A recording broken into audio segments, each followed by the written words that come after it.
श्री दीपक चौधरी। बहुत बहुत धन्यवाद अध्यक्ष जी। पहले तो मैं, जैसे आपने मुझे मौका दिया सीएजी की रिपोर्ट पे, मैं हमारी मुख्यमंत्री बड़ी बहन रेखा गुप्ता जी का भी आभार प्रकट करता हूं कि जो इन्होंने इस रिपोर्ट को सदन के पटल पर रखा। मैं आज जो ये रिपोर्ट सीएजी की रिपोर्ट के आधार पर जो स्वास्थ्य जैसी अति महत्वपूर्ण मुद्दे पर किस प्रकार से गैर जिम्मेदाराना रवैया पिछली सरकार ने अपनाया है उस पर प्रकाश डालता हूं जी।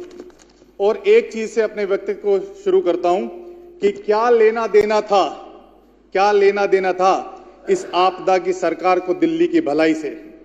क्या लेना देना था आपदा सरकार को, इस आपदा को दिल्ली की भलाई से। आप जेबें भरते रहे घोटालों की कमाई से।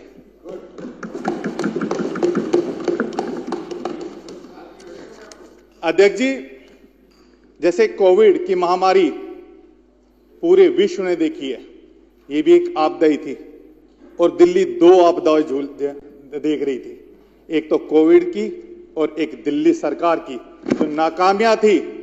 जिस प्रकार से दिल्ली सरकार ने पूरी दिल्ली को, सबने सुना था कि उस टाइम के मुख्यमंत्री केजरीवाल जी ने बोला था कि मैं दिल्ली को सुविधाएं या ऑक्सीजन उपलब्ध नहीं करा सकता। मैं धन्यवाद करता हूं हमारे प्रधानमंत्री जी का, जो उन्होंने आगे आके सारी दिल्ली को संभाला, जिससे हमारी जिंदगी बच पाई।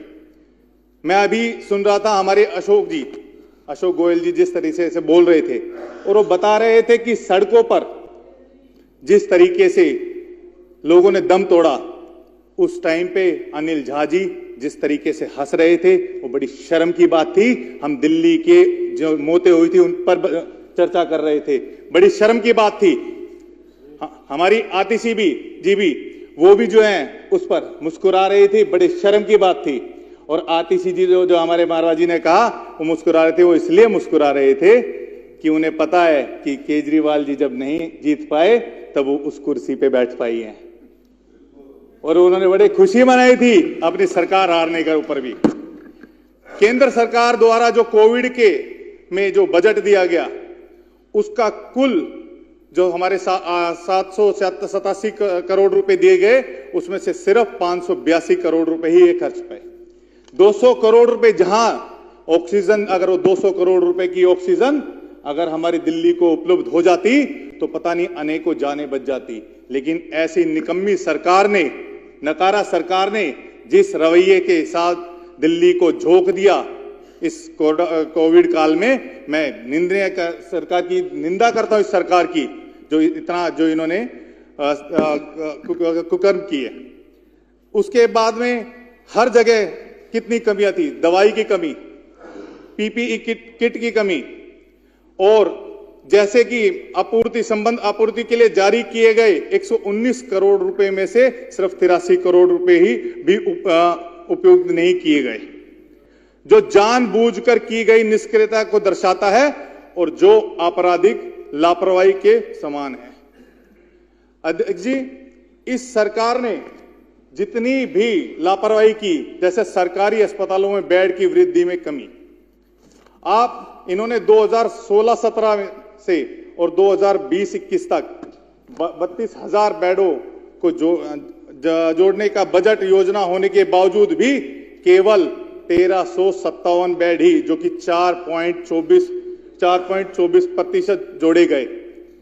उनके कारण एक बेड पे 2 पेशेंट को लेटना पड़ा, और कई जगह तो ऐसा हुआ कि हमारे जो जितने मरीज थे उन्हें फर्श पे लेटना पड़ा था, जो उपलब्ध भी नहीं कर पाए। और आज ये वर्ल्ड क्लास सिटी की बात करते हैं और वर्ल्ड क्लास मॉडल की बात करते हैं। कई परियोजनाओं में देरी की गई, सिर्फ 3 ही नए ऐसे हॉस्पिटल थे जो पुरानी सरकार में चालू गए, जैसे कि Indira Gandhi Burari MA dental phase 2, ये भी पिछले जो सरकार थी उनके काल में शुरू किए गए। इन परियोजनाओं को भी 6 साल तक की देरी हुई और कुल लागत में लगभग 382 करोड़ रुपए की बढ़ोतरी हुई, जो साफ स्पष्ट रूप में भ्रष्टाचार को दर्शाता है। विभिन्न स्वास्थ्य विभागों में, अस्पतालों में मानव संसाधन की कमी रही। स्वास्थ्य और परिवार कल्याण विभाग DGHS, राज्य स्वास्थ्य मिशन और दवा नियंत्रण विभाग में कुल 5,911 रिक्तियां हैं और अस्पतालों में MAMC, LNH, RGSSH और JSS और CNBC में 2283 रिक्तियां हैं। नर्सों की और पैरामेडिकल स्टाफ के पदों के 21% से 38% की कमी है।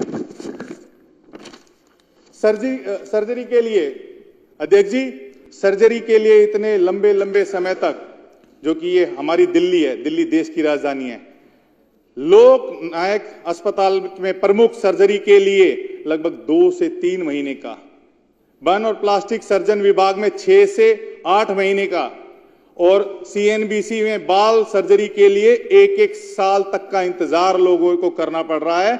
और शर्म आनी चाहिए इनको जो ये वर्ल्ड क्लास मॉडल की बात करते हैं। राजीव गांधी और जनकपुरी सुपर स्पेशलिस्ट हॉस्पिटल में नर्स स्टाफ की 73 से 96% की कमी है। पैरामेडिकल स्टाफ की 17 से 62% की कमी है और कई सुविधा की निष्क्रिय हैं। 6 modular OT, stone centre, ICU ward, रसोई, 77 निजी कमरे, 116 ICU, 154 सामान्य बेड और रेजिडेंस डॉक्टरों का हॉस्टल बिल्कुल उपलब्ध नहीं थे। JSS में 7 मॉड्यूलर OT, रसोई, ब्लड बैंक, आपातकालीन विभाग, मेडिकल गैस पाइपलाइन और 10 CCU बेड और 200 सामान्य बेड भी निष्क्रिय थे। अध्यक्ष जी, मैं कुछ एक चीज कहना चाहता हूं कि ये जो सरकार है, इन्होंने बड़े जोर शोर से सिर्फ और सिर्फ मोहल्ला क्लिनिक का इतना प्रचार किया। अगर उस मोहल्ला क्लिनिक पर अगर ये खर्चा अगर व्यवस्था पे कर लेते जितना इन्होंने प्रचार में किया, तो शायद हमारी दिल्ली की स्वास्थ्य मॉडल की बहुत बेहतर होती। मेरे को एक उसमें देख रहा था कि हमारी आतिशी जी जो पूर्व मुख्यमंत्री हैं, उन्होंने ये बड़े उस पर शर्मनाक कहूंगा कि एक जगह उन्होंने बोला कि मैं तो कभी मोहल्ला क्लिनिक गई ही नहीं हूं।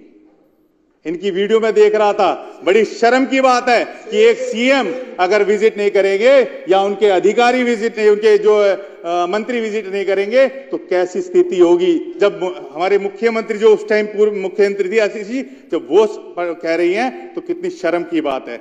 मैं सिर्फ आपको यही कहना चाहूंगा, जो भी इन्होंने पाप किए हैं, क्योंकि आप नहीं, ये पाप की सरकार थी और इनको जो हमारे मारवाजी की जिस तरीके से कह रहे थे, इनको ये हत्या का मुकदमा इन पे चलना चाहिए और हत्या के उसमें ये जेल से बाहर नहीं आने चाहिए। बहुत बहुत धन्यवाद अध्यक्ष जी, जो आपने मुझे बोलने का मौका दिया।